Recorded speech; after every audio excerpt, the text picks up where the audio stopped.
ನಮಸ್ಕಾರ ಗುರು, ನೀವು ನೋಡ್ತಿದ್ದೀರಾ ಸಂತೋಷ್ ಸ್ಟೋರೀಸ್. ನಾನು ನಿಮ್ಮ ಪ್ರೀತಿಯ ಸಂತೋಷ್. ಇವತ್ತಿನ ವಿಚಾರ ಬಂದು ಭಾರತ ತಂಡ ಆಸ್ಟ್ರೇಲಿಯಾ ವಿರುದ್ಧ ಮೊದಲನೇ ಬಾರ್ಡರ್ ಗವಾಸ್ಕರ್ ಟ್ರೋಫಿಗೆ ಪ್ಲೇಯಿಂಗ್ 11 ಯಾವ ರೀತಿ ಇರಬೇಕು, ನಿಮ್ಮ ಪ್ರಕಾರ ಭಾರತ ತಂಡದ ಪ್ಲೇಯಿಂಗ್ 11 ಯಾವ ರೀತಿ ನಿರ್ಮಿಸಬೇಕು ಅಂತ ನಿಮಗೆ ಸುತ್ತ ಕನ್ಸ ಕಮೆಂಟ್ ಮಾಡಿ. ಭಾರತ ತಂಡದ ದೊಡ್ಡ ಬದಲಾವಣೆ ಆಗುತ್ತೆ ಮೊದಲನೇ ಟೆಸ್ಟ್ ಸೀರೀಸ್ಗೆ ಅಂತ ಹೇಳಬೇಕು. ಯಾರು ಬದಲಾವಣೆ ಆಗ್ತಾರೆ, ಯಾರು ಬರ್ತಾರೆ, ಹೊಸ ಆಟಗಾರ, ಎಲ್ಲ ಸಂಪೂರ್ಣ ಮಾಹಿತಿ ಕೊಡ್ತೀನಿ. ಅದಕ್ಕಿಂತ ಮುಂಚೆ ಇನ್ನು ನಮ್ಮ ಚಾನಲ್ಗೆ ಸಬ್ಸ್ಕ್ರೈಬ್ ಆಗಿಲ್ಲ ಅಂದರೆ ಕೂಡಲೇ ಕೆಳಗಡೆ ಕಾಣೋ ಸಬ್ಸ್ಕ್ರೈಬ್ ಬಟನ್ ಮೇಲೆ ಕ್ಲಿಕ್ ಮಾಡಿ ಸಬ್ಸ್ಕ್ರೈಬ್ ಆಗಿ, ಹಾಗೆ ಪಕ್ಕದಲ್ಲಿ ಬೆಲ್ಲೈಕನ್ ಪ್ರೆಸ್ ಮಾಡಿ ಆಲ್ ಅಂತ ಸೆಲೆಕ್ಟ್ ಮಾಡಿ. ಯಾಕಂದ್ರೆ ನಾವು ಮಾಡೋ ಪ್ರತಿಯೊಂದು ವಿಡಿಯೋಕ್ಕಿಂತ ಮುಂಚೆ ನೀವು ನೋಡ್ಬೋದು. ಸಬ್ಸ್ಕ್ರೈಬ್ ಆದ್ರೆ ಹಾಗಾದರೆ ಬನ್ನಿ ತಡ ಮಾಡೋದಕ್ಕೆ ವಿಡಿಯೋನ ಶುರು ಮಾಡೋಣ. 2024 ಕೊನೆಯ ಟೆಸ್ಟ್ ಸೀರೀಸ್ ಆಗುತ್ತೆ ಅಂತ ಹೇಳಬೇಕು ನಮ್ಮ ಭಾರತ ತಂಡಕ್ಕೆ ಅಂತ ಹೇಳಬೇಕು. ಅಂದರೆ ಇದು ಡಿಸೆಂಬರ್ ತನಕ ನಡೆಯುತ್ತೆ ಅಂತ ಹೇಳಬೇಕು. 5 ಟೆಸ್ಟ್ ಸೀರೀಸ್ ಇರುತ್ತೆ ಅಂತ ಹೇಳಬೇಕು. ಇದು ಮೊದಲನೇ ಟೆಸ್ಟ್ ಸೀರೀಸ್ಗೆ ನಮ್ಮ ಭಾರತ ತಂಡದಲ್ಲಿ ರೋಹಿತ್ ಶರ್ಮಾ ಅವರು ಇರೋದಿಲ್ಲ, ನಿಮಗೆಲ್ಲ ಗೊತ್ತಿರ್ಬೋದು. ಮೊದಲನೇ ಟೆಸ್ಟ್ನ ಆಡೋದಿಲ್ಲ ಅಂತ ಹೇಳಬೇಕು. ಅವ್ರ ಅಲ್ಪಸ್ಥಿತಿಯಲ್ಲಿ ಬೂಮ್ರಾ ಅವರ ಕ್ಯಾಪ್ಟನ್ಸಿಲಿ ನಮ್ಮ ಭಾರತ ತಂಡ ಹೋಗ್ತಾರೆ ಮೊದಲನೇ ಟೆಸ್ಟ್ ಆಡೋದಕ್ಕೆ ಅಂತ ಹೇಳಬೇಕು.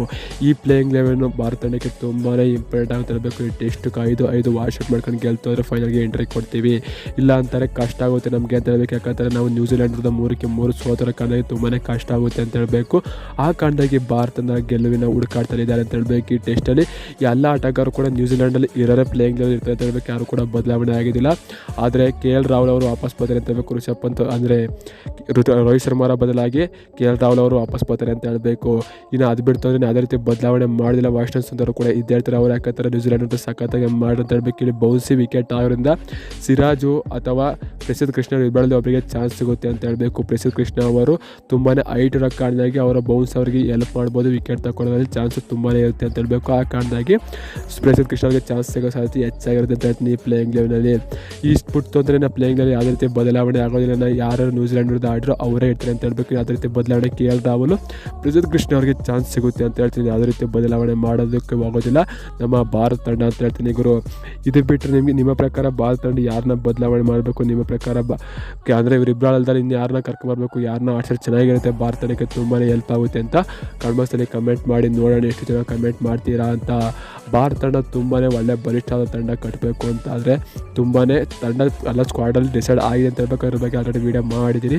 ಆದರೆ ಭಾರತ ತಂಡ ಈಗ ಪ್ಲೇಯಿಂಗ್ ನಿರ್ಮಿಸಬೇಕು. ಮತ್ತು ಲಾಸ್ಟು ನ್ಯೂಜಿಲೆಂಡ್ ವಿರುದ್ಧ ನಾವೇನಾದ್ರು 2 ಸೀರೀಸ್ ಗೆದ್ದಿತ್ತು ಅಂತಂದರೆ ಸಾಕು. ಒಂದು 2 ಗೆದ್ದಿತ್ತು ಅಂತಂದರೆ ನಾವು ಚೆನ್ನಾಗಿ ಒಳ್ಳೆ ಪೊಸಿಷನಲ್ಲಿ ಫೈನಲ್ಗೆ ಎಂಟ್ರಿ ಕೊಡುವಂತಂದಿತ್ತು. ಈ ಸೋತರು ಗೆದ್ದರೂ ಲೆಕ್ಕಕ್ಕೆ ಬಂದಿತ್ತಿಲ್ಲ, ಆ ರೀತಿ ಇತ್ತು. ಆದರೆ ಈಗ ಬಾರ್ಡರ್ ಗವಾಸ್ಕರ್ ಟ್ರೋಫಿ ನಾವು ಗೆಲ್ಲಲೇಬೇಕು. ಆ ಪರಿಸ್ಥಿತಿ ಬಂದಿದೆ ಬೇಕು ನಮ್ಮ ಭಾರತ ತಂಡಕ್ಕೆ. ಇಲ್ಲ ಅಂತಾರೆ ತುಂಬಾ ಕಷ್ಟ ಆಗುತ್ತೆ. 2024 ನಾವು ಫೈನಲ್ಗೆ ಹೋಗೋದು, ಟೆಸ್ಟ್ ಟ್ರೋಫಿ ಗೆಲ್ಲೋದು ತುಂಬಾ ಕಷ್ಟ ಆಗ್ತದೆ. ಅದು ಬೇಕು. ಕಳೆದ 2 ವರ್ಷದ ಕೂಡ ನಾವು ಫೈನಲ್ಗೆ ಆಗಿದ್ವಿ. ಫೈನಲಲ್ಲಿ ದಬಾಯ್ಕೊಂಡಿದ್ದೀವಿ. ಒಂದು ಆಸ್ಟ್ರೇಲಿಯಾ ವಿರುದ್ಧ ದಬಾಯ್ಕತ್ತು ಅಂತಂದರೆ ಇನ್ನೊಂದು ನ್ಯೂಜಿಲೆಂಡ್ ವಿರುದ್ಧ ದಬಾಯ್ಕೊಂಡು ಅಂತ ಹೇಳಬೇಕು.